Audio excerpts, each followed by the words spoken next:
This episode of the Troxel Podcast is made possible with support from ArchIT. Are you tired of standard IT services that miss the mark? Choose ArchIT for specialized, proactive IT management, BIM support, and robust data security tailored for architects. Whether you're a team of 10 or a growing firm of 50 plus, ArchIT understands the architecture industry and will empower your unique creative vision to enable you to do your best work. Embrace a technology team that enhances, not hinders, your design process. Visit getarchit.com for your free IT assessment and start transforming your firm and your tech experience today. That's getarchit.com. Welcome to the Troxel Podcast. I'm Evan Troxel. If you are a regular listener and are enjoying these episodes, please subscribe both on YouTube and in your preferred podcast app to let me know that you're a fan of the show. Being a subscriber, which is completely free, directly influences my ability to attract sponsors that help keep this show going and my ability to attract the guests that you want to hear from. My goal is to deliver quality episodes that provide value to you and our industry. So if you haven't subscribed, I encourage you to do so. As I mentioned, it's free. And it's a great way to support Troxel. And for those of you who are in a position to support my work directly, you can become a member. To learn more about the perks of membership and to join, simply click on the Join Us button at trxl.co. Your support is incredibly valuable for the sustainability of this show, and I deeply appreciate it. In this episode, I welcome Roderick Bates back to the podcast for the third time, and this time we are joined by his colleague, Cam Starr. Roderick is the Director of Corporate Development, and Cam is the Chief Product Officer at Chaos. In this episode, we have a casual and candid conversation about what's going on in the visualization space in AEC, how AI and spatial computing is and will be affecting the profession, and what's on the horizon at Chaos Enscape. We also explore how real-time technologies can enhance workflows beyond just visualization tools for informed decision-making on energy use and building performance. We also discuss their new partnership with the Illuminating Engineering Society, also known as IES, to enhance their tools' capabilities and steer it in a new direction. This was a fantastic conversation with Roderick and Cam, and I hope you'll not only find value in it for yourself, but that you'll help add value to the profession at large by sharing it with your network. So, without further ado, I bring you my conversation with Roderick Bates and Cam Starr.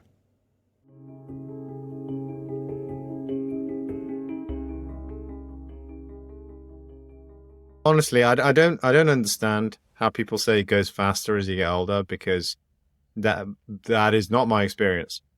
Like, oh boy, things like, it's not that the days are long, but there's a lot going on. And even if I was to summarize like what happened in the last 4 weeks, it feels like it's a whole year's worth of work stuff. So yeah, I don't. That's true. Maybe it's because, I don't know, maybe people say it goes faster when the days go slow, the years go fast. No, it goes really slowly. What are you talking about? I don't know. What made sense to me was when I heard it explained like this. It was, okay, so when you're 16, right, a year is a 16th of your life. And now I'm 49, so a year is a 49th, right? And so just that compression right there is why it feels like it goes so fast, because the older you get, it's a smaller slice. That sounds like a good story, Evan, but I'm sorry, there's absolutely no truth in it whatsoever. I think what you'll find is it depends on how much you learn and what new experiences you have, because, at your age, you could spend this year traveling the world and seeing a different city every single day, or you could be 16 and be stuck in somewhere experiencing the same thing. You cannot tell me that that felt like a much longer time. No, it's the number of new experiences that you have on a kind of a in 1 year. How many new experiences do you have? How many new things do you learn? How many new things do you think about or do you see? If those are reduced, and when you're 16, there's an awful lot out there in the world which you haven't heard or seen, and everything seems new. And so your experience of the world is that, oh my God, so much happened And maybe, if you're my age, 49, about to be 50, like, it could feel like, well, I didn't learn anything last year. Now, that's definitely not true for me, because, I'm ferocious when it comes to reading and picking up new things, and whether it's a language or a topic or whatever. And actually, as I get older, I do that even more and more and more. I've read more books every year than I've done the previous year. It's like not quite hitting the exponential, because it's not possible humanly. Yeah. But I think that's what it comes down to. It's not the number. I know exactly what you're saying, but it's not that. It's how many new experiences did you have? And certainly at 16, you're bound to have many more experiences for the first time. Whereas it's kind of hard to get to our age and have a brand new, like, eat a food that you've never had before, or come across a new, scientific or political, historic, cultural, some new idea that you'd never heard of before. So it becomes harder to live that kind of a life of new insights and untrodden paths. What I think is unique about you, though, Yes. Cam, is that for most people, they get into that sort of that repetitious groove. Then there's the reduced anticipation of what's next, or the uncertainty. And so that's part of where you're like, oh, that year went by in a blink because of exactly what you're describing. Whereas when you're young and foolish and whatnot, everything is these experiences that seem to be so massively consuming and emotionally consuming as well. Yeah. You get to my age or our age, and things are kind of like, the emotional ups and downs really start to compress to some degree. And I think that's part of, like, with my kids, like, say, when's Christmas coming? It is truly anticipated for months. Whereas for me, the Christmas anticipation is Right. it's pretty modest.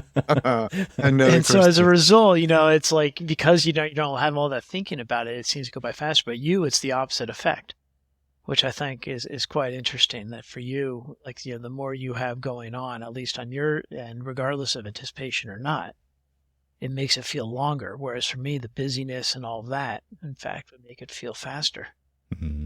Like, my weeks go by short because I can't complete everything. Right.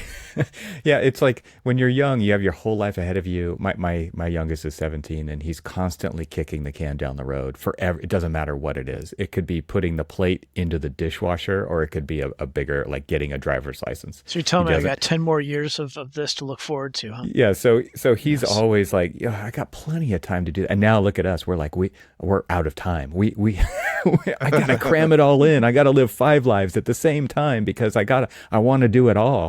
And you got to learn fly fishing. You got to do the road trip. Yep. You got to master the next task or read the next book.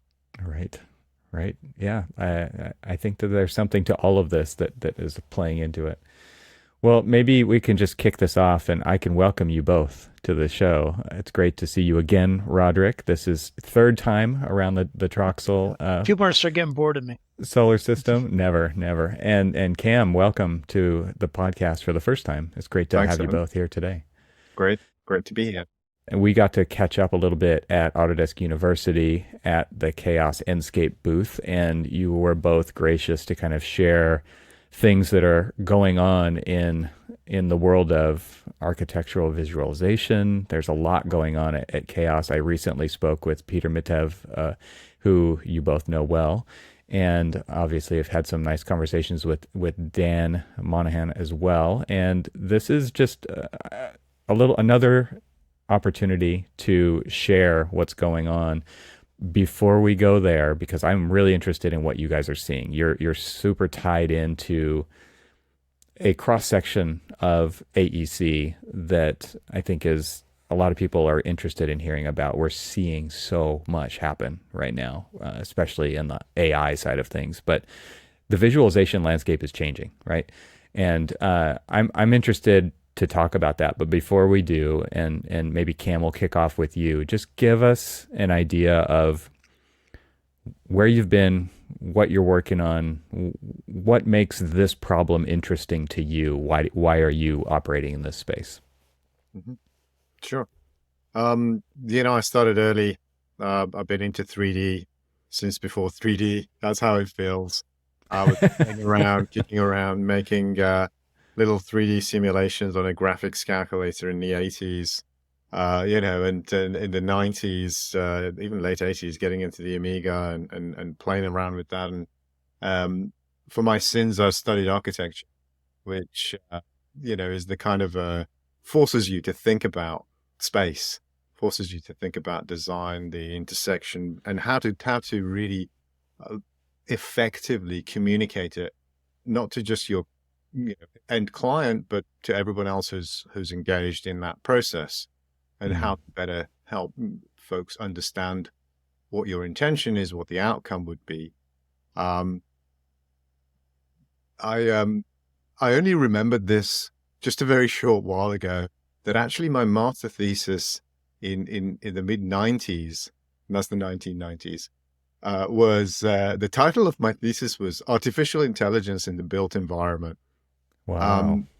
And I went and dug it up. It's still printed in Sheffield University, and it was just like, oh my God, I really thought we would have AI in the built environment in the 90s. Wow, where is the AI in the built environment? And of course, the last few years, it's been a huge explosion of that. But my journey was through architecture, then architectural visualization, and really where I was face to face with people who were drawing perspectives and coloring it in with watercolors. And I sat with some of them, and they would kind of look and go, oh, this computer stuff, no one's, it's never going to be as interesting as what we do. But actually that became one of the most effective ways to, and I don't mean to belittle this because it's a really important thing, to sell buildings, to sell them to customers, to sell them to planning people, to sell them to potential folks who would have to live with it. After quite a few years of that, about 4 years of that, I just felt there's got to be more, and I wanted to start to apply gaming technology into this space. So I ended up late 20s setting up a company that was focused on the use of gaming technology outside of pure entertainment. So actually, the very first project that we did was a large scale visualization of a very large. When I say very large, it was a very large site of 2,000 buildings. And we used gaming technology to not just visualize it, but to let you drive around it in a kind of a GTA style with a little map. So you could kind of go around and have little missions to find various buildings on this enormous site, which has normally about 120,000 people on it. You can imagine it's just huge. Wow. Yeah. That kind of got into this whole idea of gaming and gaming tech used for communicating concepts, ideas, whether they are about history or whether they're about science or they're about health or they're about finance or politics. You're really applying this kind of simulation thinking, but then always coming back to gaming technology. And why gaming technology? Well, frankly, for up until quite recently, that's where you found the best real-time 3D. That's where you found, the mechanisms of gaming lend themselves well. They kind of require, not lend themselves well, but they require like the highest fidelity the technology can kind of bring to bear, and on a consumer level, accessible level. So I got completely enthralled into that, and over the years, that kind of grew into, what about AI? Now I've always had a real keen interest on people. From a behavioral perspective, I'm a kind of an armchair behavioral economist.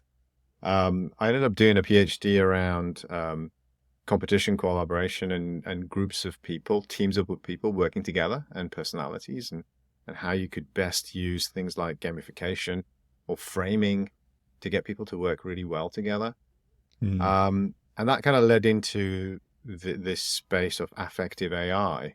And can computers give you a better understanding of how you are feeling than maybe an expert? It turns out, really surprisingly, computers can be trained, or a computer model can be trained to recognize emotion better than any other human can. Why? Because that computer model can contain tens of thousands, perhaps even hundreds of thousands of hours of training, whereas the human would only have a lifetime of training.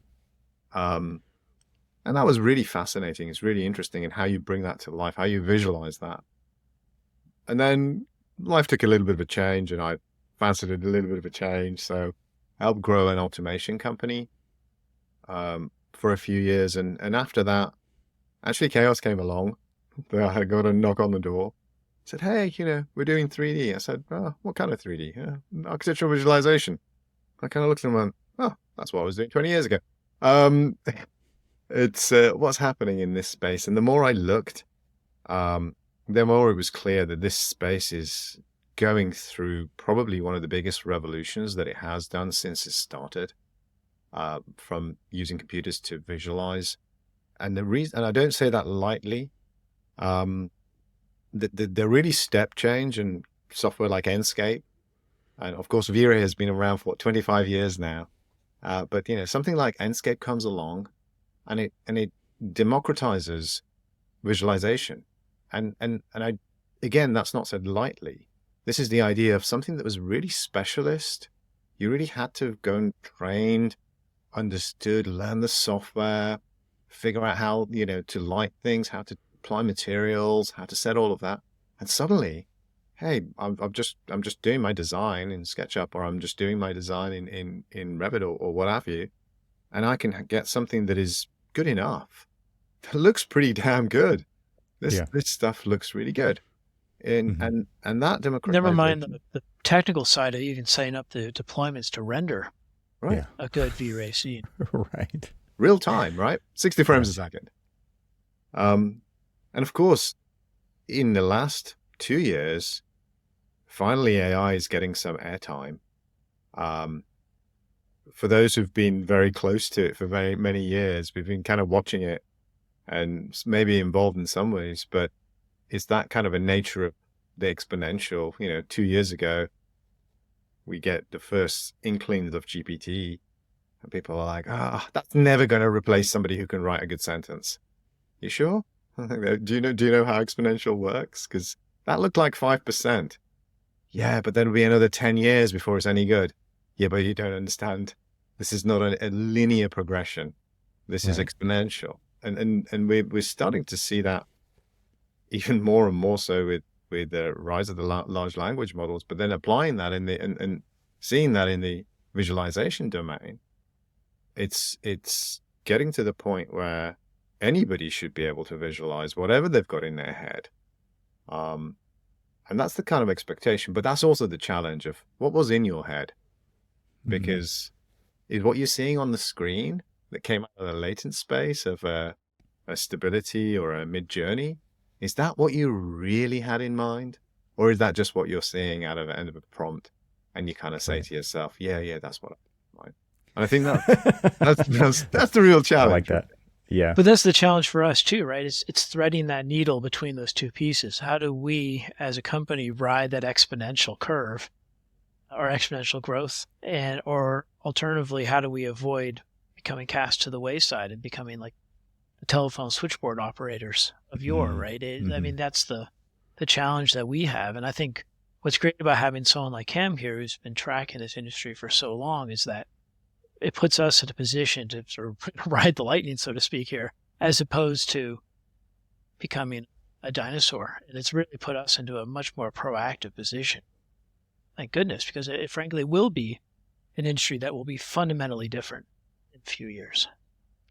It's interesting to think about how fast this has come on. And I mean, real-time rendering isn't that old, and you're already talking about it like it could be thrown to the wayside because new technologies have come along, and that time frame just keeps getting shorter and shorter and shorter of what is the next wave that's coming. It's very interesting to see that happen and play out during our lifetimes in such a fast manner. That's the question too. Like say, is it cast to the wayside, or has this become a combination of the two? Right, sort of this Borg, if you will, half human, half AI type interface. And I think from our perspective, that gets to what Cam was talking about, where there's the real opportunity there. Is like, is this exactly what you intended? Mm-hmm. There's no way that a machine can infer intent necessarily. Right? It's just that's in the mind of the designer. But at the same time, there's so many things that we're seeing that AI does faster, just faster. And it has all that experience. So how do you combine those two pieces effectively to help our users get to where they want, their visualization they want, as faster or as quickly as possible? I think that's really the angle that we're taking with this, is that it's the combination of those two forces that has the best opportunity for success, as opposed to complete supplanting. Although I do think there will be a lot of replacement of things that are, say, very low quality, or tools that are very crude and things like that. And then why not just go for a full AI solution if it's better? Mm-hmm. Well, the expectation keeps rising. The expectation of variety, the expectation of insight. One of the things that we saw pretty much out of the gate when Stability and Midjourney were in their early phases, and I don't think they're in their late phases, by the way. We're still in the relative early phases. But a year ago, those who were blazing a trail in this space were already using these tools for ideation. They were already using them to generate a whole variety of very interesting looking things, some of which you definitely would never be able, or maybe never would want to build. But they would defy gravity, or just the pure laws of physics or usability. And as we're seeing more and more focused effort in this space, from the use of generalized tools to more specifically trained tools that you could take a latent space, an image generation, and then train it on a particular artist or a particular architect or a particular designer's works. And depending on how deep you go, you could get to the point where you could then say, okay, now apply it to this shape, now apply it to this design, where this kind of a design style transfer. And we're starting to see that. I was playing today with a video remix that is open source, that's just been released.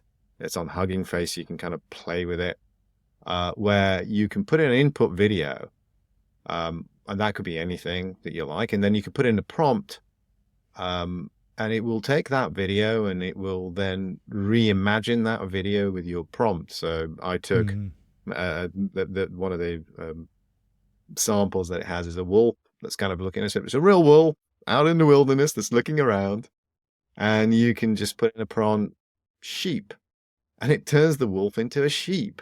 But the sheep is still outside. It's still in the same environment. It has the same lighting, and the sheep is looking around.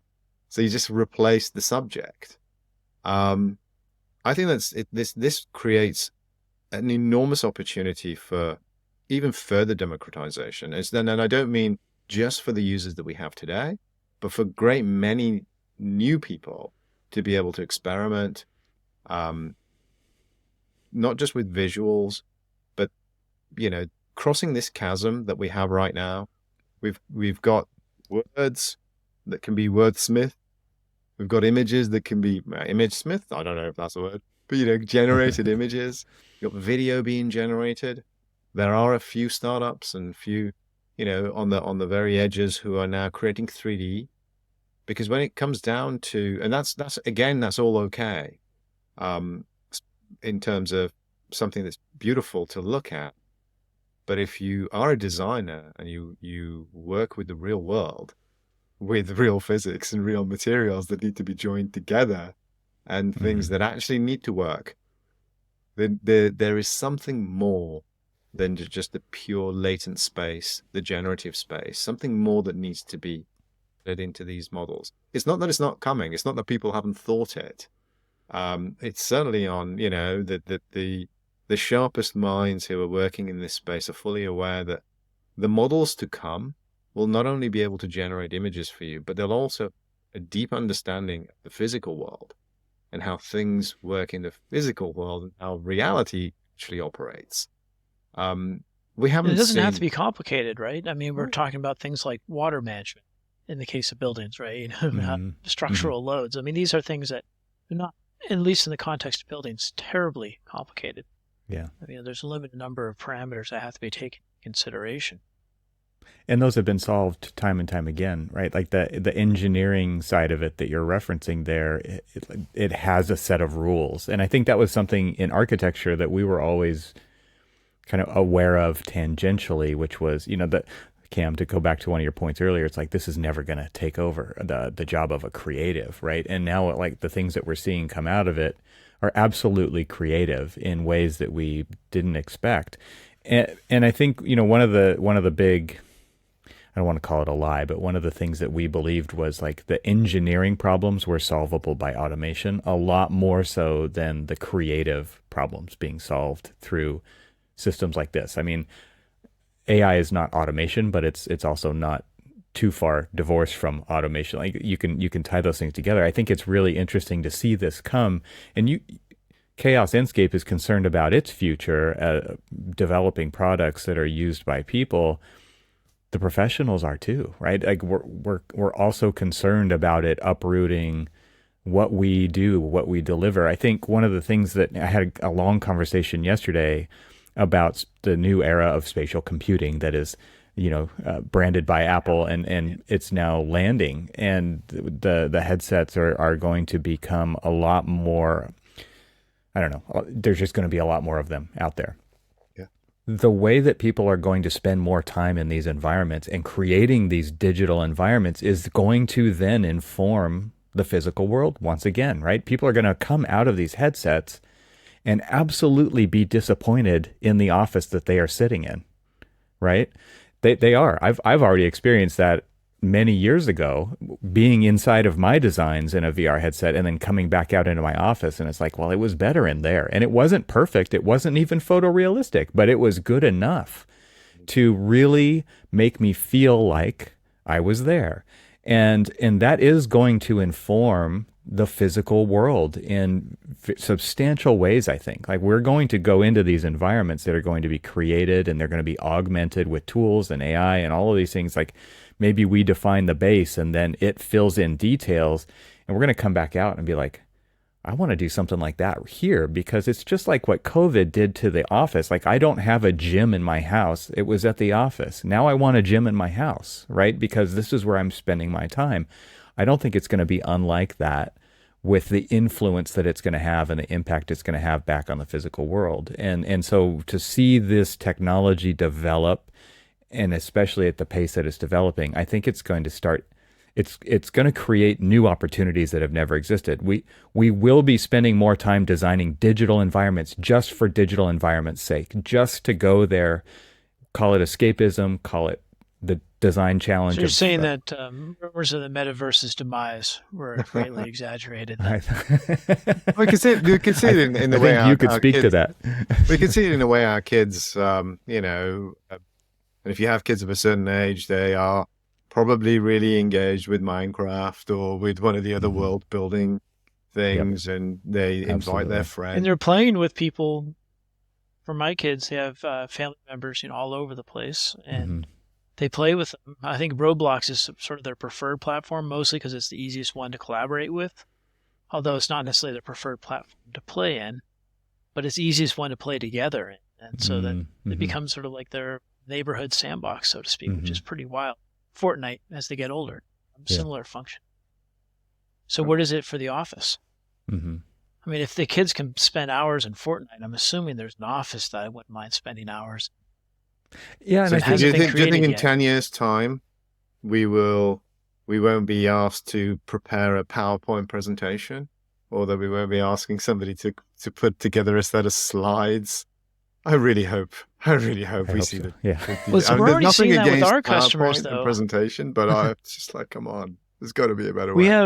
have a customer that's a fairly large construction firm, and I was talking to them about how they use our software just to get a better sense of how that particular market segment utilizes visualization. And it's a lot of the things you'd expect. They have a little bit of a business that actually designs buildings, so they have to respond. But they also do logistics and testing. Can we drive trucks around or fit behind certain equipment? But the one that really caught my attention is they actually used the Enscape software to visualize data. So if they had an RFP response and it was like a really boring graph or something like that, or some type of like a chart or something, instead of just putting it in the RFP, they would have a link. The person would scan it, and then they would go to an immersive view of the data. They said it really doesn't help the data communication all that much. It's the same data, but we found that people actually looked at it once we did this, whereas before they just be like, right, next more page. of the same. Yeah, because it's not the same. And I find that's a really intriguing thing that's happening. This episode is made possible with support from AVAIL. In a world where precision meets creativity, where every line drawn holds the power to innovate, people like you are shaping the future. But let's face it, in the realm of design, the unknown is your least favorite companion. You've been stranded on the island of inefficient software, lost in the fog of endless searching for the right content. It's time to embark on a new journey, a journey to clarity, efficiency, and design excellence. It's time to get off that island and away from the unknown. Introducing AVAIL, the beacon in your design odyssey. Say goodbye to the daunting 10 to 20 minutes wasted per search, the costly interruptions in your creative flow. With AVAIL, your team will zip through content discovery, focusing more on designing and less on searching. Imagine a world where you can stop constantly fighting the costly fires caused by pulling content from past projects, building from scratch, or relying on personal libraries.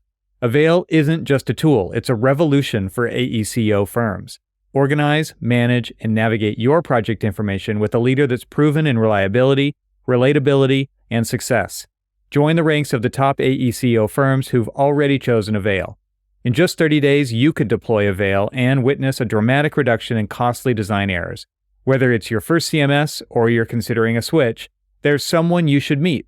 Will Rouse, your guide to all things AVAIL. Schedule an appointment and explore AVAIL's capabilities, onboarding programs, and professional services. Don't let your designs be clouded by inefficiency. Clear skies are just a click away. Go to getavail.com/stranded and book a meeting with Will to start your AVAIL journey today. AVAIL, where your best design is just a search away. My thanks to AVAIL for supporting this episode of the Troxel Podcast. And now, let's get back to the conversation. One of the things that I was reading about just yesterday, I think, is that on the Apple Vision Pro, there's a Disney Plus app, and the Disney Plus app lets you watch a Star Wars movie in a Star Wars setting. So you can actually be sitting in Luke's land speeder and watching Star Wars, and it's like I've seen that movie before, right? I've watched it many times, but I've never watched it like that, and I feel like there's going to be a lot of, and people might say, well, it's just novelty. It's like, well, and that's okay, right? I feel like this is novelty actually... has value. I mean, people go to a bar to watch the game. Right. It's going to be a thing where there's going to be new layers of fun. It won't be a dirty word. It'll be like, no, that's why I go. That's why I participate. That's why I'm here. It's because I want to have fun doing it, and because you've found a creative way to communicate these ideas to me. I think that there's so much untapped potential in. Well, I guess the gamification you're talking about, Cam. Can we make all of this more engaging? And how much engagement is too much engagement, though? Right, because at some point engagement becomes passe, because, and I'm starting to see that a little bit just in the AI news space. Like, hey, look, we can do this. And literally 5 minutes later, yeah, we can do that. What else have you got? And then a day later, we can do this. I was this week on Monday, I was talking to our head of AI, Dan Ring, who's just an awesome guy. And, we were having a bit of a debate, not too dissimilar to right now. We were talking about the vision, a 5-year vision, and the kind of, where is this space going, especially. Well, in that conversation, it was about VFX space and making movies, and I was saying to Dan, there's this trajectory that basically means that most of what we consider is a workflow right now is kind of, oh wow, you're still doing it like that, kind of, that's wow, do you really have to put ink in your, in your quill pen to write? That's interesting. That's funny. Because, It's funny you say that. This is not an ad, but yeah, I've got my bottle of ink right here for my there you fountain go. pen. And Only for the best ideas. only for the best thing. That's a bottle of ideas right there. Yeah. Amazing. I like that. That's good. That's spot on. And lo and behold, we were having this debate around control, because one of the things that a lot of our customers tell us is, I want to have control.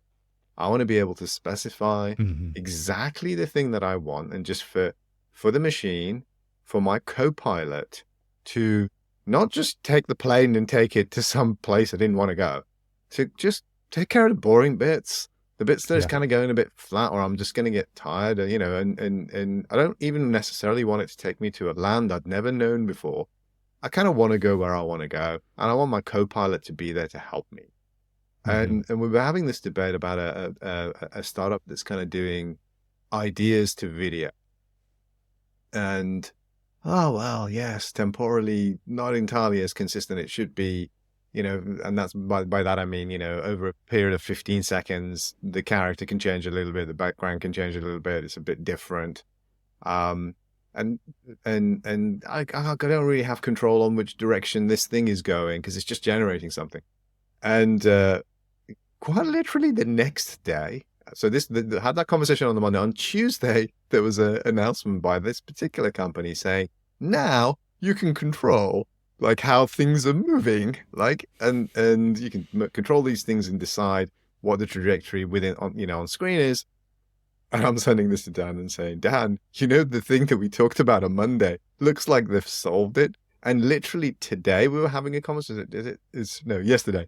We were having a conversation, so like a day after, and for both of us, it's already like, yeah, we can do that now, but what we really need, right? And so that goalpost keeps moving, doesn't it keeps moving. But what you got to remember when you look at this space is, whatever it is that you think it's not doing, don't say it can't do it.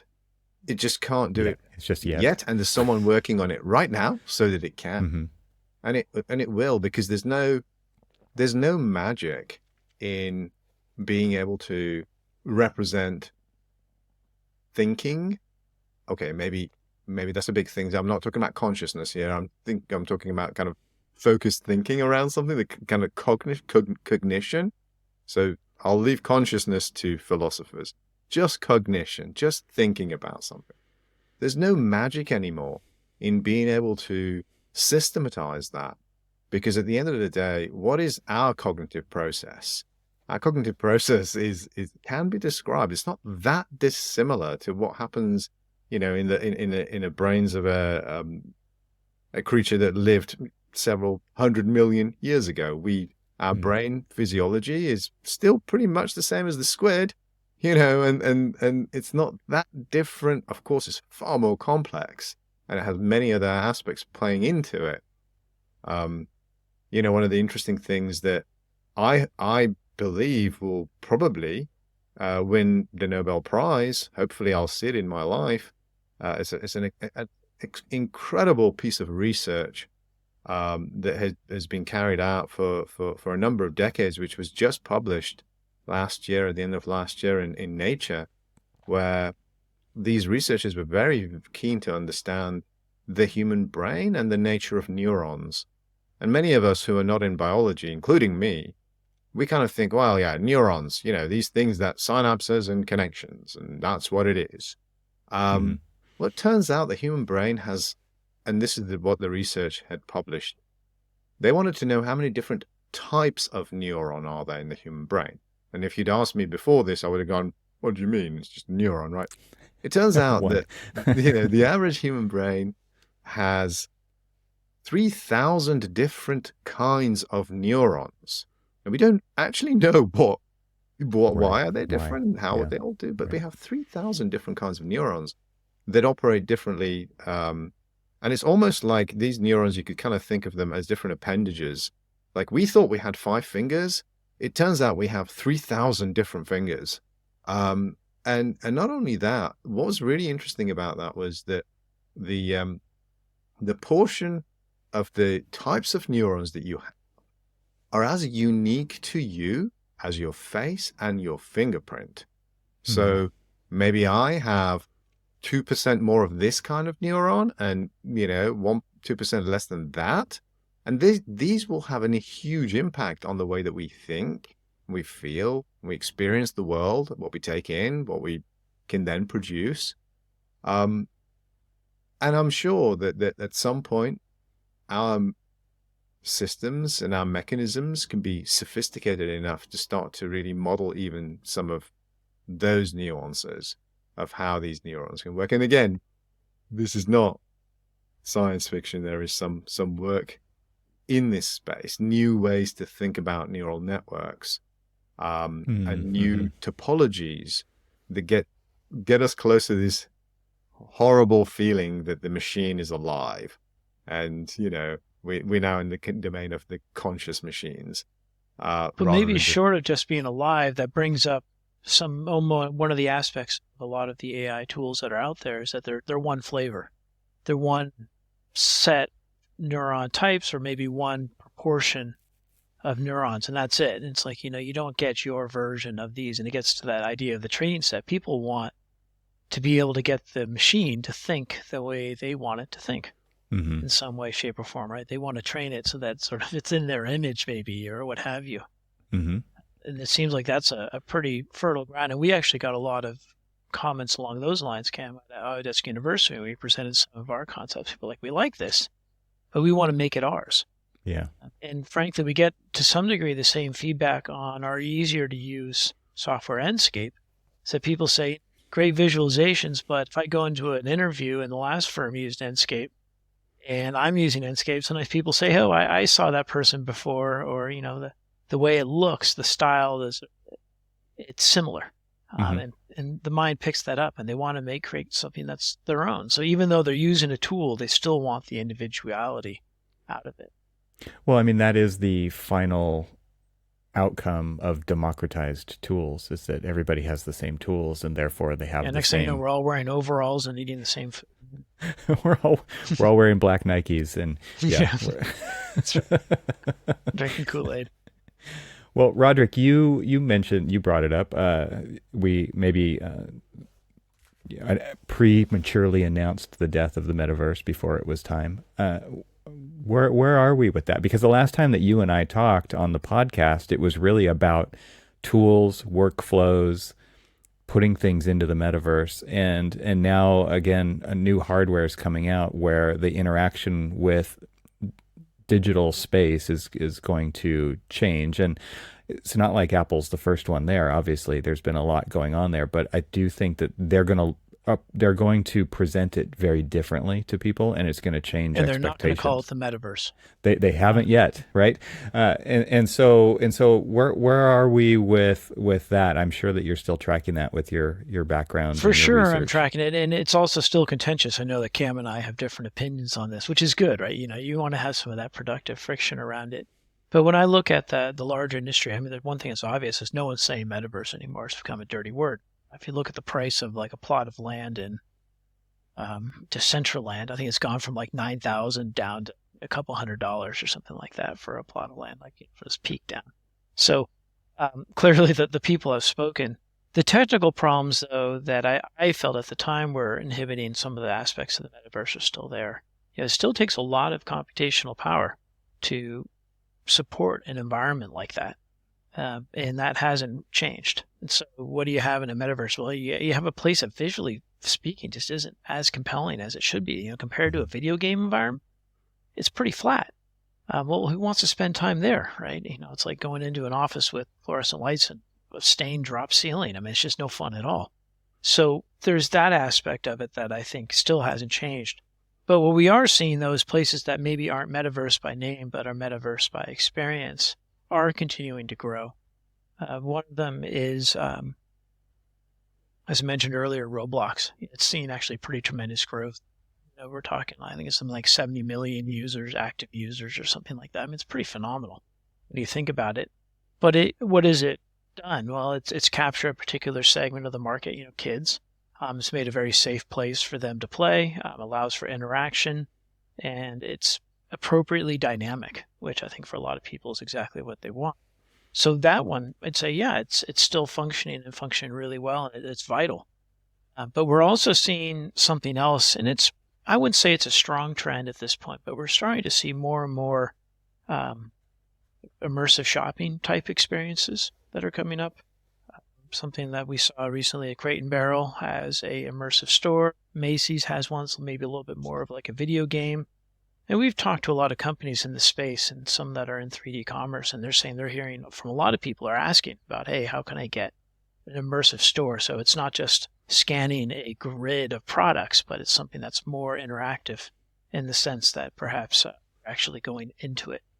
And what's interesting about that is like so far, it's not necessarily a big money-making commerce play. It's almost more of a marketing play. It's a little bit of a unique opportunity. But just like you were saying with Vision Pro, a lot of people are saying, is that going to be the technology that proves the catalyst? Is it going to be kind of like that iPhone moment that takes smartphones from something that's kind of neat, and maybe some people have Palm Pilots and things like that, or handheld devices, to something that's truly ubiquitous? Maybe, maybe not. But I think for a lot of people, they say, well, will commerce be exactly the same in the sense that we're going through those grid products 5 years from now? Most people say probably not. No, they're going to have something that's more dynamic, that's going to increase conversion rates. This is where, as you say, Roderick, I think maybe you and I are not entirely on the same page. Because I heard all of this 15 years ago on Second Life. I saw all of these same stories. I heard them all exactly, almost verbatim. Like, hey, this company, McKinsey's got a thing, and PA's got a thing, and Nike's got a store, and, McDonald's has got a store, and you can go, and the reality of it is, nah. And I don't think that what we've got right now is it either. And the reason you mentioned is computation is true, but as long as I have to wear something that's like heavier than these glasses, more intrusive, like literally this is probably the limit, or maybe a little bit thicker than this, but that's about it. And do not remove me from reality, So, and right now we're not there yet. Even the latest Apple headset is this giant thing that I have to stick on my head, and it's still giant, big, man. So that's the question. Do you think it's a technology or concept, right, that's holding back? I mean, if it's the concept, right, that's never going to change. But on the flip side, if it's the technology, then obviously people are pushing in that direction. Is it here today? No. Would it be here in several years? Right. Well, honestly, it's a little bit like fusion, right? That really lightweight wearables, immersive tech is always the next thing. It's making it easier and easier. I mean, honestly, I can see, and I don't know, maybe some of the viewers and listeners have seen the Rabbit One, the launch of this new way to be able to interact with software and with interfaces, and the idea of going from a large language model to a large action model where you can ask it to do stuff for you. And I watched the whole Rabbit One presentation, and the entire time I was thinking, why can't that just be an app on my phone? Like, why do I need to have a device? Come on, I can just have my phone be that. I can just converse with it in a natural language, in a conversation, and get what I want. And I think that is a much, because for me, maybe I'm a dinosaur, but for every time the VR thing comes up, and it's just like the world is going to be in virtual reality. Hell, it was 1997, and I was working on VRML. And you'd have to be probably as old as me, or maybe older, to remember VRML. Raise my hand. I know exactly what you're talking about. And VRML in 1997 was supposed to transform the shopping experience into a web front end where you entered the shop and you went around and you could see the stuff. It looked crap compared to what we've got today. If we were to do it today, it would look so much better. But I still feel that, because I think there's something there, Rod, in terms of, is it a technology thing? I think it is partially a technology thing, but in the same way as when information and access to these things, to music, became so ubiquitous, that you could just download any MP3, or you could just pay a subscription to Spotify or iTunes and just listen to absolutely any artist pretty much within limits, right? Whenever you want. The thing that was then valuable is actually going to the concert. It's the real physical experience of actually experiencing it. That's what became valuable. And vinyl. Right. You know, yeah, exactly. The physicality became valuable. Right. And I wonder if in this space we're still we need to be thinking about this too. You know, I'm amazed that the bookshops in central London, that, you know, one of the highest, at least in Europe, I don't know about the US or Japan, but in terms of per square foot rent, these numbers are eye-watering, right? They're just like, what? You pay how much for rent? That's how much, you know, a whole house costs, you know, per square foot. But these bookshops are filled with people. People want to go to the bookshop. Yeah, of course they can go to Amazon. Of course they've got that Kindle. Of course they can consume media in whilst they're laying on their bed, right? But they don't. They go and walk into the bookshop because they want to be there. They want to pick up the book physically. And amazingly, physical books sold more, at least in the UK, last year than have ever before in the history of selling books in this country. But are they just a showroom for Amazon, right? Well, yeah, of course there is that. A lot of stores are kind of going, oh, I can buy it for 50p cheaper here. So well, yeah, everything's getting more expensive. There's a couple of things to unpack there, though. You know, one, I think, is people's desire to have the physical, right? I mean, at the end of the day, we are living in the real world, and people, I think, there is a desire for that authentic interaction.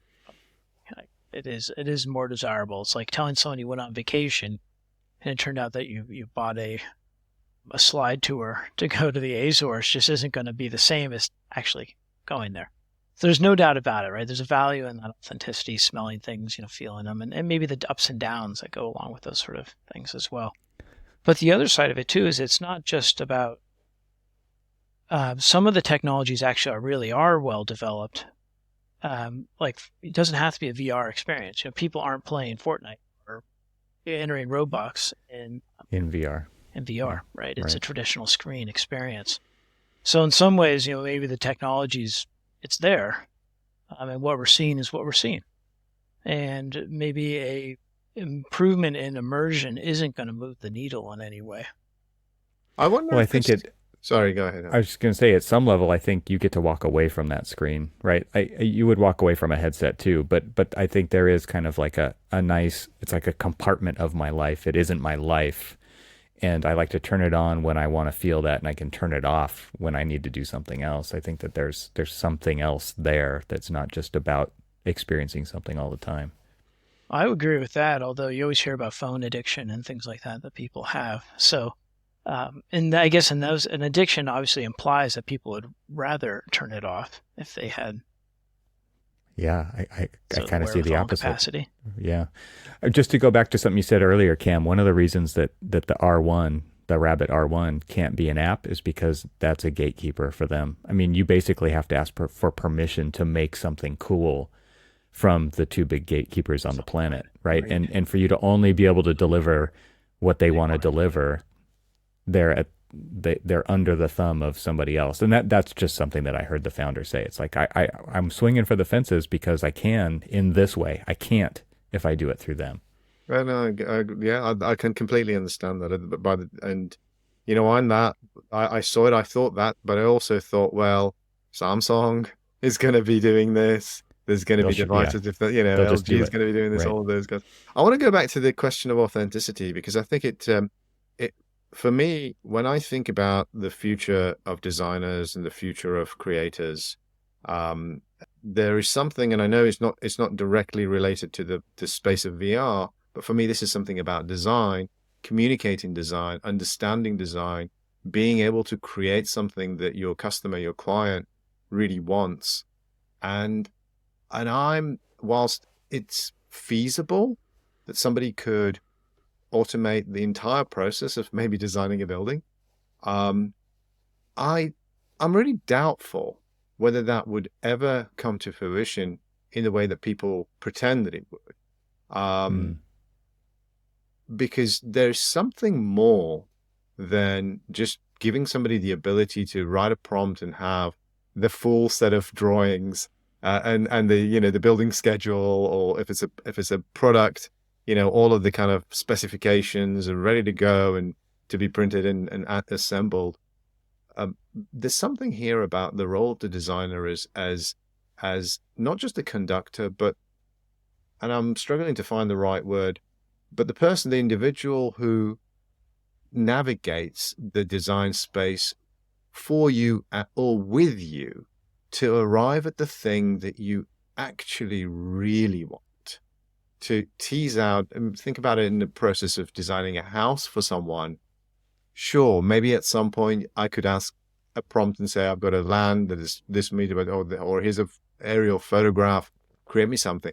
But I can't see that being, and maybe again, I'm showing my age. Right now, I can't imagine why that would be better than sitting with an architect or sitting with a designer, explaining to them the feeling that I want, explaining to them what the things that are really important to me, and going through a process. And maybe that process is augmented with AI and certainly some of the tools that we're creating, right, to help you get there faster as a co-pilot.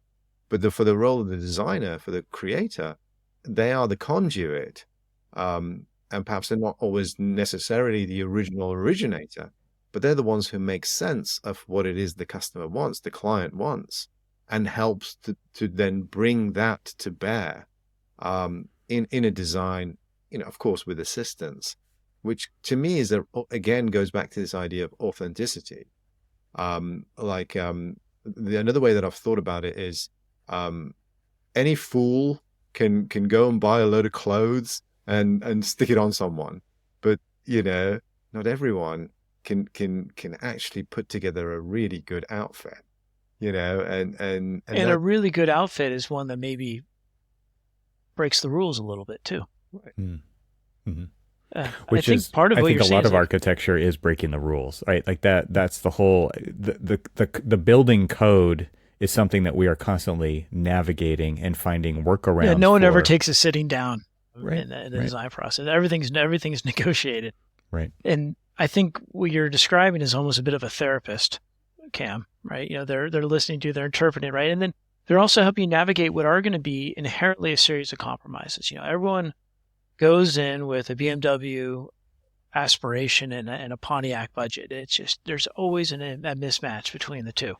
And your job is to help them navigate those. But the other thing that I always thought of when I was in practice is that people really should enjoy this process, because this might be the most money they'll ever spend on anything, ever.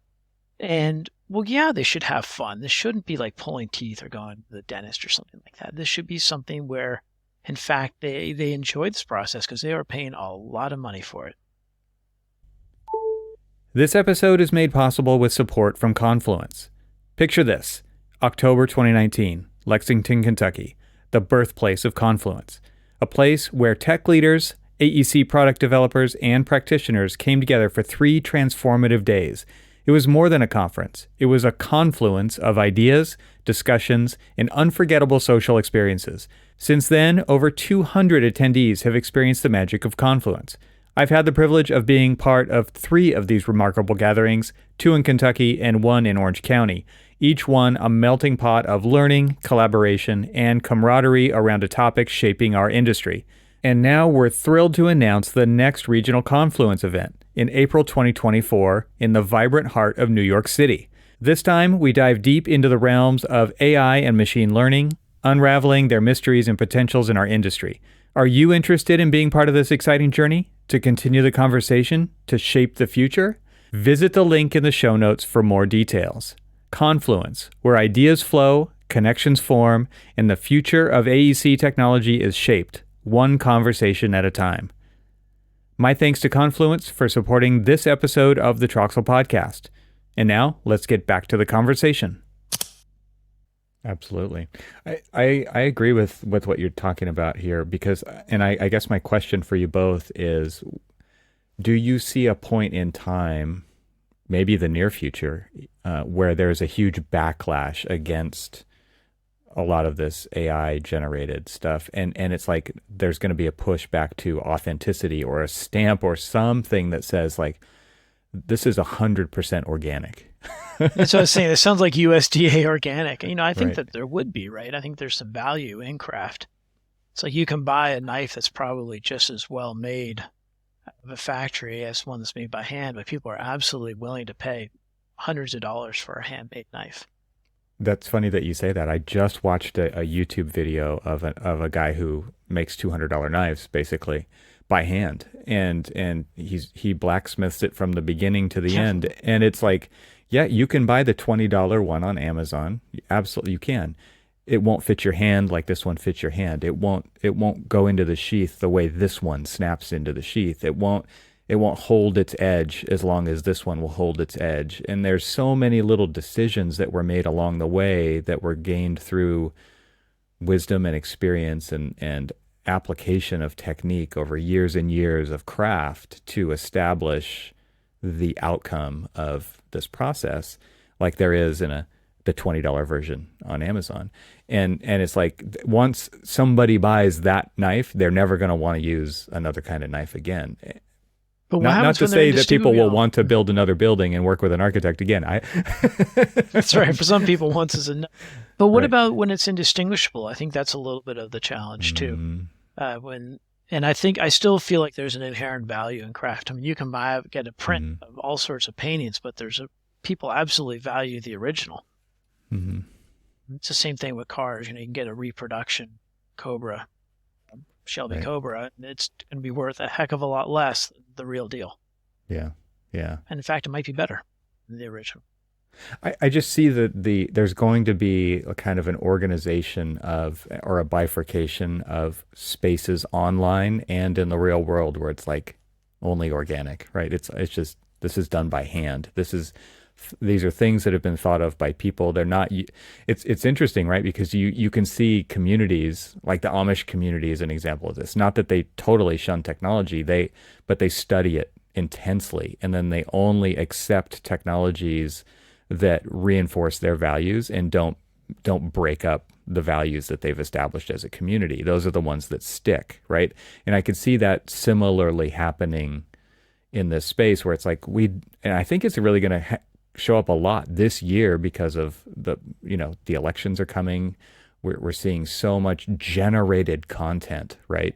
That it's just gonna be like, what's real? I can't even tell anymore. It's so good. I can't tell if somebody really said that, if they really thought that's that. terrifying in some ways, right? And so Yeah. what is your best option in that case? I mean, think of fraud and whatnot as well. It's needless to say, absolutely disconcerting. I still also think you can't turn your back on these tools. They're going to be there no matter what.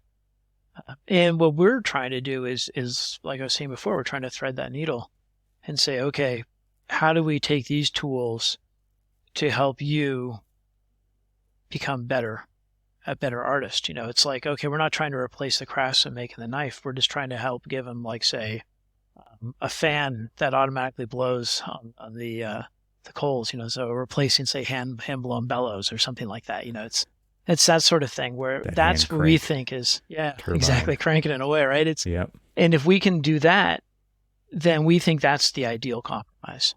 That's the balance that we want to achieve, because then you get the human creativity and maybe the human flaws. You get the nuance of the artist. You get all of that intent and that inspiration, but you get it in a way that people aren't having to waste that inspiration doing things that can be automated. And I think that's what can happen right now. Well, let's talk about this. Maybe this is the third act of our conversation, which is in which ways do you have a vision for that manifesting? And I'd love for you guys to talk about whatever you're willing to talk about when it comes to products or ideas or explorations or research. But what are those co-pilot-y kind of things that you're looking at that make sense in expanding or really diving deeper into the visualization space? We've tried to put at a high level, kind of define three main domains that we're focusing on. And I know three sounded like a lot, but then again, there's a lot of things you could do.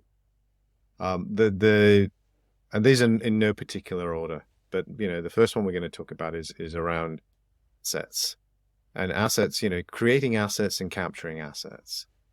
It takes a long time to create a very unique, so be that a material, or be that a particular chair or a table, or some kind of a scene or something like that you want to generate. Modeling that takes a lot of effort.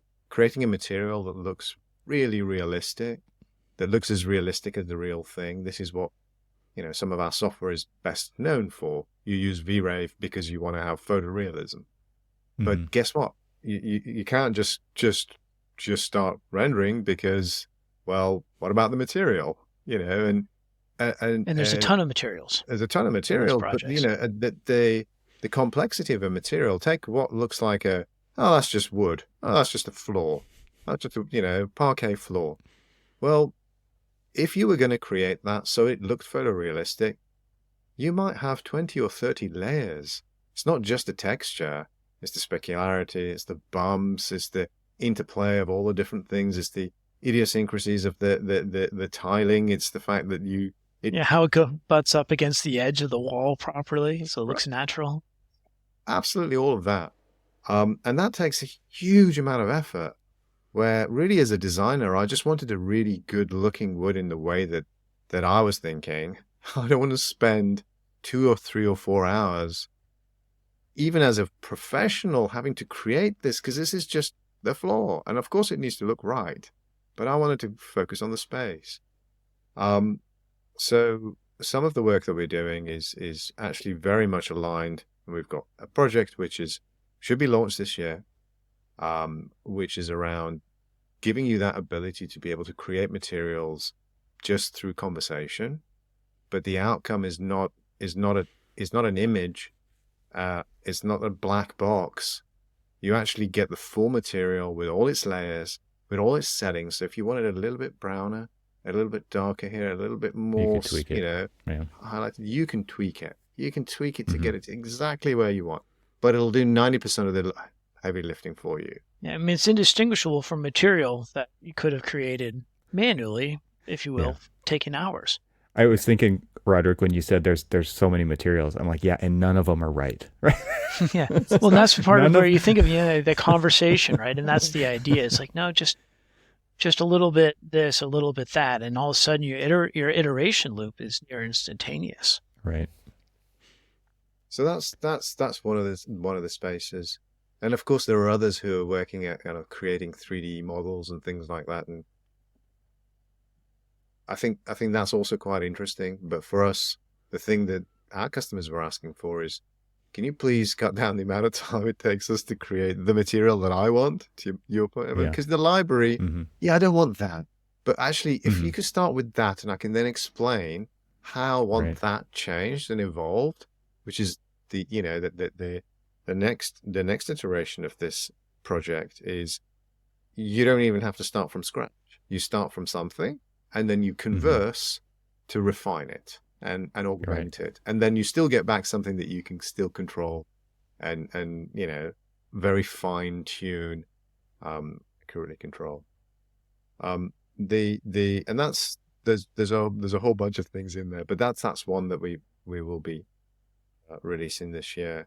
Another one that we're working on, or rather another space that we're working on generally, is what we called intelligent scene, or intelligent scene understanding, or being able to understand scenes. Basically providing you software that can understand the scene that you're creating.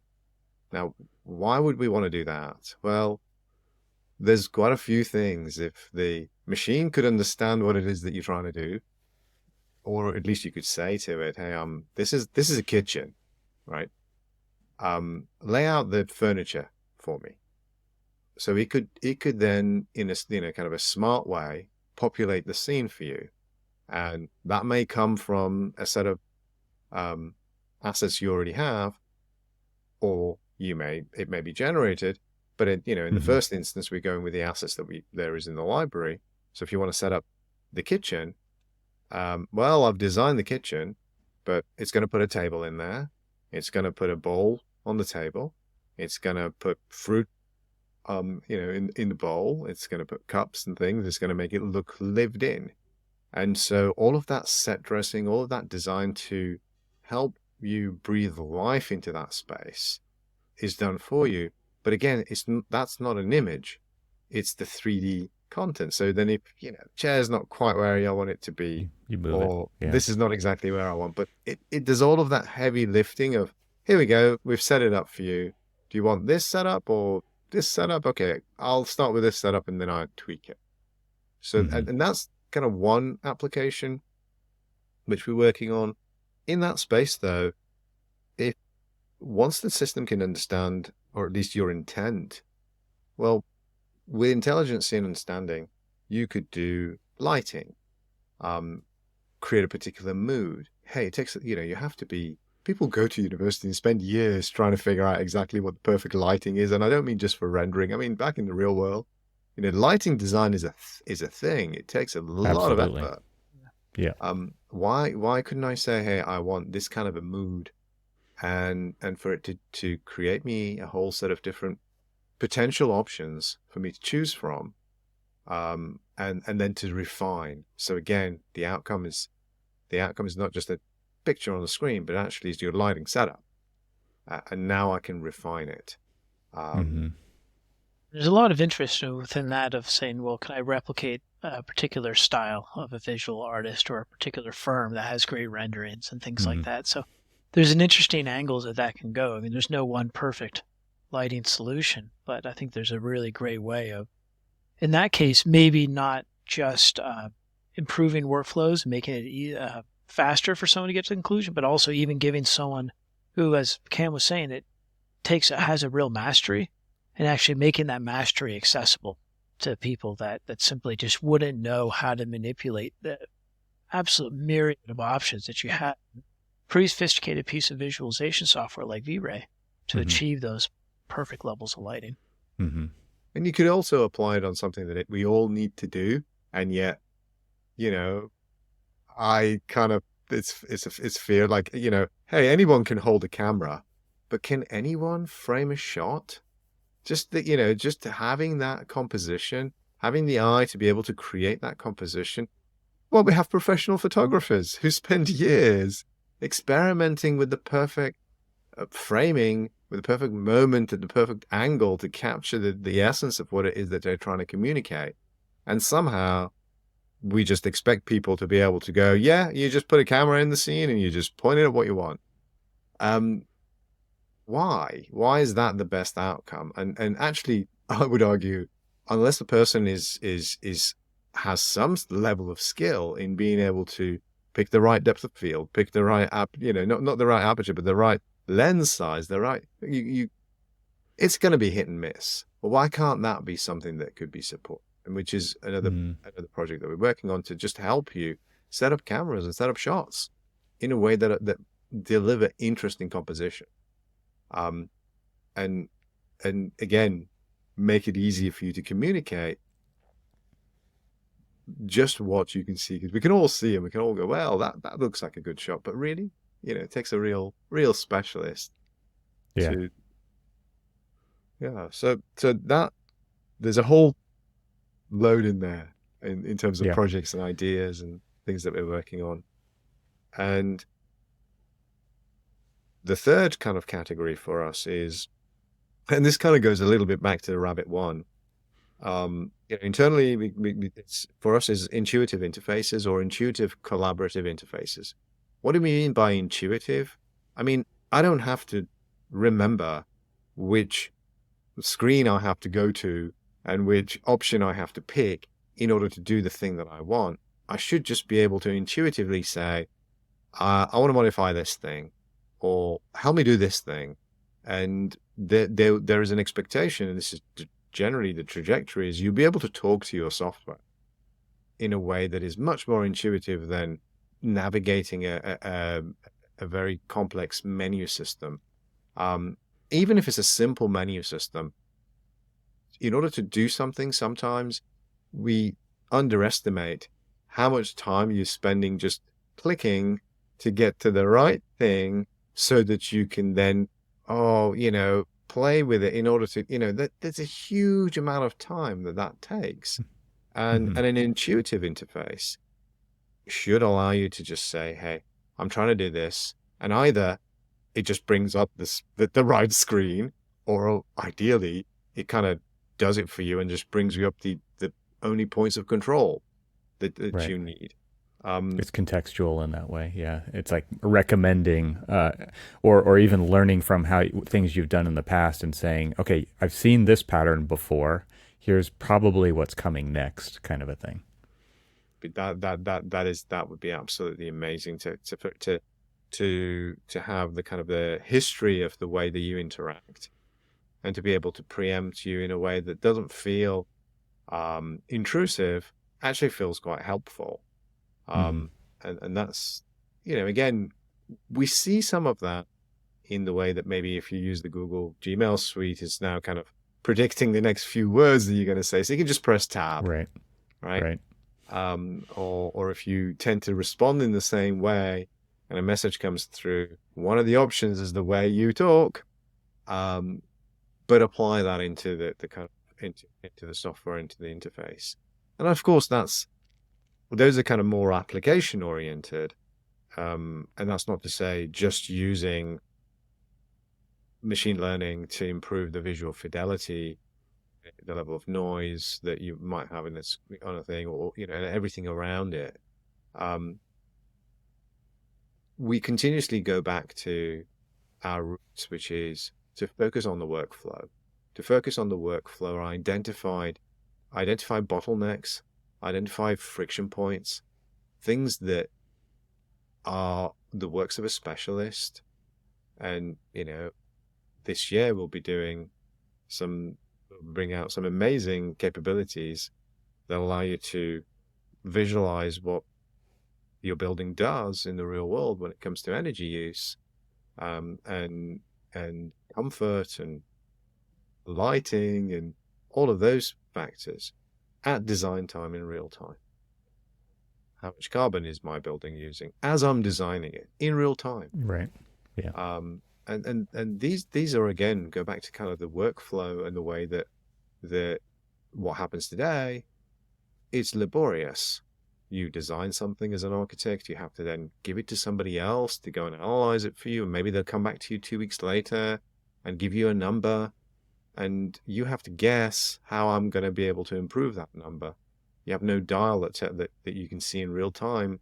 If I just turn this building a little bit more, or extend this sunshade a little bit more, or angle this, or shorten this is the impact I'm going to immediate feedback. Never mind communicating that data to those that aren't trained in the field. You show a person, like, I don't know, chart that represents this energy performance data, and they're saying, I've never seen this before. What does it mean?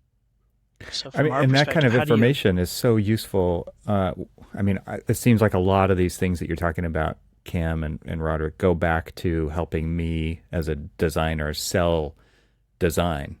And there's some designers who are allergic to that concept of framing, but that's what it actually is, right? And to link data to decisions that were made during the design process, because everybody's been through a really bad VE process, right? It's like, let's delete those sunshades off the building because they're expensive. And it's like, well, actually, they're linked to the energy model, and the way that the building performs is only possible because of those. So that's off the table, right? And for me to be able to have, you need all these pieces at once, though, right? You need how it looks. You do, and you need to know the impact on glare. And can I actually experience the glare? Because if I show someone sort of a rainbow projection, they know. But if you put them, say, like, they look at a view and they can see that every computer is completely washed out, and no one's going to be able to see anything from 8 to 11:30 in the morning, then that's a very different deal. Yeah. And you can also bring into that a energy intensity and a comfort analysis that's spatially relevant and viewable within a rendering. You have a pretty powerful argument there. You do. And when that client or that contractor or whoever it is who's questioning says, wow, you thought about that? Like, yep, that's what we do. That's why you paid us to do this, because we thought about all of that stuff. And if I have a co-pilot helping me along the way that is kind of tallying these things and giving me feedback, like I'm watching the RPM gauge and the speedometer and the oil pressure, and when I'm driving, like that to me is super valuable. I think that's it sounds incredible to be able to operate in that space. We're really excited about this one, honestly, and it's something that one of the challenges that, just like with visualization, is that you need to have real quality to it for it to have value. You just can't have telling someone this is what your energy performance is that's not backed up by a very powerful analysis engine, the proper inputs and things like that. It's meaningless. So one of the things that we're particularly excited about is for that initiative that we partnered with an outside entity called IES out of Scotland, and they have a great reputation in the industry. And so we're able to really combine sort of two best-in-class technologies, us on the visualization side, and then them with the building performance side, and then bring them together in a way that maintains our ease of use and our mechanisms for visual communication with sort of their computational power when it comes to the building performance analysis. It's a really nice combination. When I saw you demo that product, or I don't know how it's going to work its way into one when it finally gets released, but when I saw that, I'm particularly interested in it in the same way that I was interested in what real-time rendering did to give designers the ability to use a new tool to make decisions in their already normal process, right? Because if I have the visual fidelity, I understand light and shade and shadow in real time as I'm modeling and making decisions about heights of walls, locations of things, how big is the aperture for the window to go outside, and I can see the impact of that and use that as a tool rather than at the end of a process, which you and I have talked about before, Roderick, right? Which is, this was a deliverable at the end of a process. Now it's actually front-loaded, and I'm using it to help me make decisions. The energy part of that this is a big deal, right? To be able to use that tool in real time as I'm designing to give me feedback when it comes to understanding building performance. And I never thought that would come through a visualization tool, but it makes total sense because that's the language I speak, is very visual, right? That's what we figured, right? It's the same language people speak. Well, I will say that we actually went to a lot of different potential technology partners and asked them about potentially partnering this, and we were told by all of them until we got to IES that this wasn't possible. So that's how you know you're onto something good when it comes to innovation. So when people say, "No, it can't be done. Sorry, too hard." And so I think what's fun about this one is that we are aligning sort of philosophically with our intent as a software, maintaining that ease of use. And what that does all of a sudden is it greatly expands the accessibility of the energy performance. Cam said, maybe wait 2 weeks to get back your building performance models. I can assure you it's a heck of a lot longer than that, usually. And that's the beauty of something like this, is now we're making it just like with rendering, where you used to have to send it out to potentially a outside specialist firm, or maybe it was just so complicated you only did it once for a phase, for like the big thing to get the donors on board, if you will, for the project or something like that. Now you can do it iteratively, and all of a sudden that changes, right? It changes the nature of what visualization means in design, is that it's actually a tool for all the little decisions you have to make, as opposed to just sort of big fait accompli. And same thing with building performance. Now it's not just like, well, that's where we landed. Yeah. Tough deal. Now let's justify it. Yeah, exactly. Post justification. I mean, and really it takes tools like this. I think there will be people who will be nervous about this because it to our point earlier about it democratizing it, and it just becomes table stakes. Everybody's got to do this. In this regard, this is a really huge benefit for the entire industry to get tools like this informing the design as they go along. I don't have to send it out.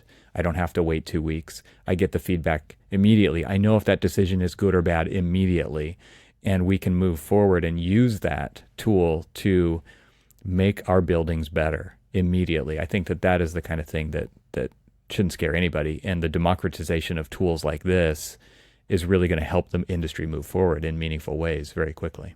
But we don't want to, just like with AI, right? We don't want to take away people's jobs here, right? We want to preserve certain knowledge that aspects of the industry have. and engineers in particular, they're incredibly knowledgeable. The great thing about partnering with IES is that they have outstanding engineering grade analysis tool. And so we use the same engine as they use in their tool. And we also use the same inputs. We just happen to package them up into template files that are sort of pre-sorted, if you will, with a more limited array of manipulation for a particular context. But what's really fascinating is it opens up a particularly unique workflow where an engineer that's using the IES sort of professional grade software, the IES VE software, can actually create one of these template files for the project that they're doing for their certification level analysis, and they can actually share that with the architect as an input for the analysis that they're performing in real time in Enscape. And so all of a sudden now it opens up an opportunity where your building performance analysis in Enscape can happen in real time at the same fidelity and using the same assumptions and inputs and things like that as the engineering level model, which that's never happened before. And I think what's great about that is it preserves the expertise of the engineer, but brings that same level of quality of real time to the architect. That's right. And it gives that engineer, when it ends up back on their desk later, some assurance that it's going to be. Well, it's more than some assurance, right? Yeah. Yeah. Right. Exactly. And this is so. Maybe it's implied in our conversation, but this is so much more than just justifying our design. This is our imperative to make sure that we build a world that uses less energy, that we address the real. It's more than an elephant, right? It's the entire zoo that's in the room, which is climate change and the impact of the greenhouse gases that are having on our planet, and will continue to do so, certainly for the remainder of my life, and whatever it is that we can do to address this in as many ways as possible, and having tools like this are certainly going to have a huge impact on being able to make better decisions, not just for the design, for the architect, but for the planet. And I know that sounds really grandiose, but really that is what it is, right? And it can making better decisions sooner only helps the process. Like making a great decision late in the game that has to undo or redo a bunch of stuff is not. It's cost a lot of money to do that, right? And so, but how do you make those decisions, right? It's not just the data; it's how that data is presented, how that story is told. And what's great is that Enscape is already using to tell that visual story, and that one of the key components we'll be launching with is that visual story. One of those visual stories you can tell now is not just how it looks in a purely aesthetic term, but within that same environment, how it performs. So you can see in a building, the same rendered view, say, where are your energy hotspots? Where are my problem areas? Where are things great? Where are people comfortable? Where are they uncomfortable? It makes it much easier to essentially sell, because at the end of the day, someone's writing the check for all of this. Right. And if they don't understand the data, they don't understand the story that you're telling them, then how are you going to get them to go along with a certain decision that you're trying to advocate? Yeah. I'm glad you brought that up about that, because the data presentation is one thing, but the way it can be communicated and ultimately understood is where the rubber meets the road, right? Because if you can't build it, it doesn't count, right? It's just paper architecture.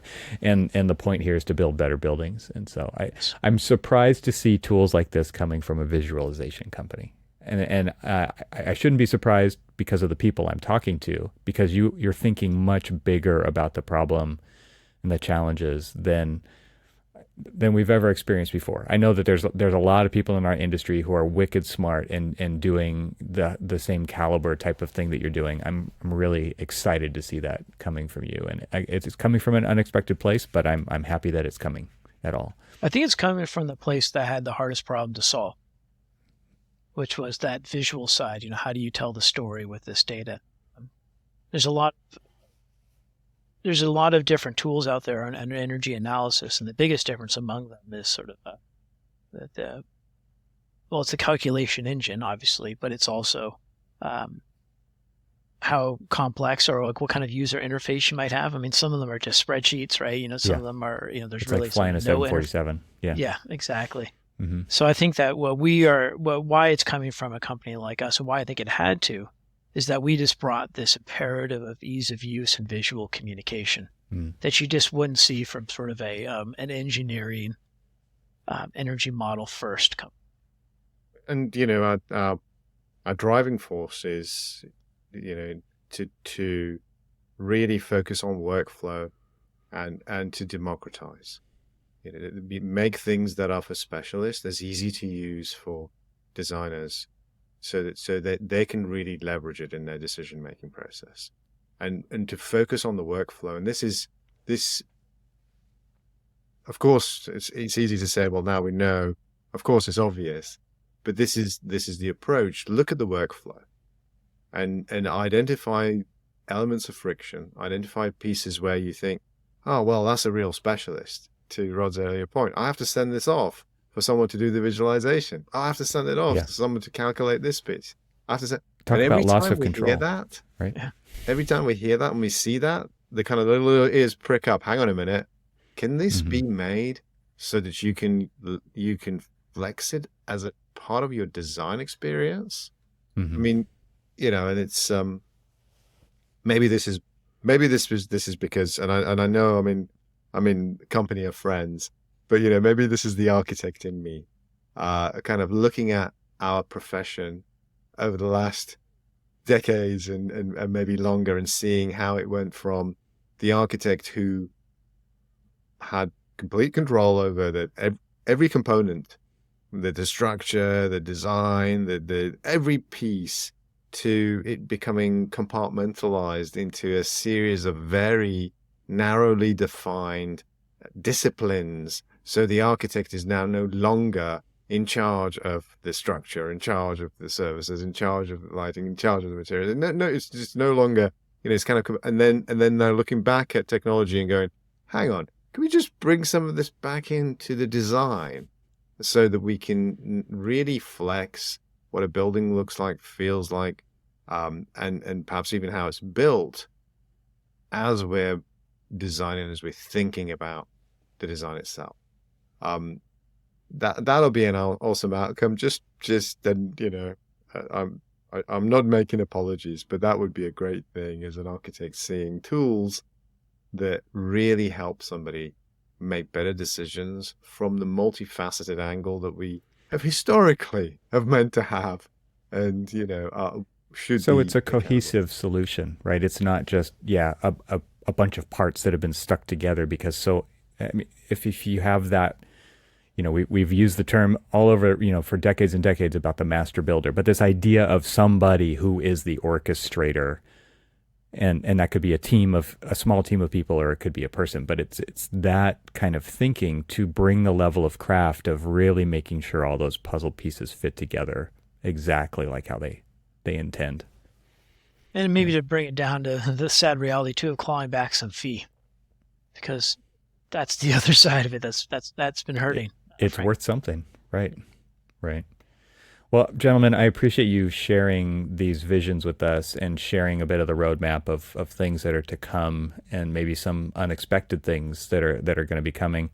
I appreciate you taking that time to spend and elaborate on the things that we were talking about at Autodesk University with the audience here, because we didn't get to record that one. So that's the whole point of doing this, is to bring it to a wider audience. And it's been fantastic hanging out with you guys today. I'm going to provide links to everywhere that people can find you, so they can connect with you online, on LinkedIn, to your website, places like that where they can find out more information. And Chaos Next, of course.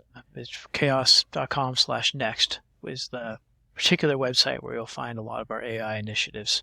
Nice. All right. Well, that'll go in the show notes as well. So Cam and Roderick, thank you so much for spending time with me today. It's been great. Thanks so much. Thanks, Rob. Our pleasure.